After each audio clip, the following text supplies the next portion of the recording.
speaking on behalf of the environment. It's quite interesting actually hearing the other speakers over the last few minutes, because the environment's always been regarded as one of these cross-cutting things. And it's been evidenced really by conversations about energy and looking at the cycling and everything else. We had quite a diverse discussion, covering everything from really just looking at the principles of what makes a natural environment, and having really the measures and the metrics in place which actually help us to understand what makes a natural environment. I think we'd like to see a lot more evidence-based and statistical information regarding some of the environmental matters that concern us. Looking down through the list, as I mentioned, cycling networks is still very much a priority for people. Cycle routes seem to go nowhere, and this idea of having a very well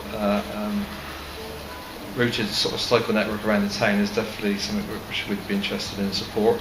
Also particularly, which came out quite a bit, is the maintenance of our waterways, and I think in one of the documents it talks about okay, we've got sort of middle health, if you like, in terms of streams and rivers, and certainly I think most of us looking at our own community areas can look at our local waterways and ponds and think, well, they could do a little bit of work actually just to keep them maintained.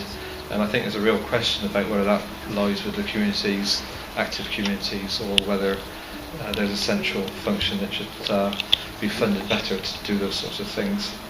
But really to focus on the main issues for us, because there's only a couple of minutes to talk, is really about the green space. We're known as the environment including countryside and land-based issues, and that very much was really the main topic for our group, both sessions.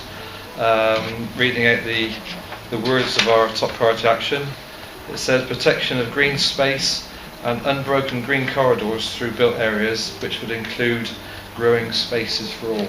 So that's about the sum for the environment. And we had a little bit of a vote as well on that as well, just to make evidence. So that's it for us. Thank you.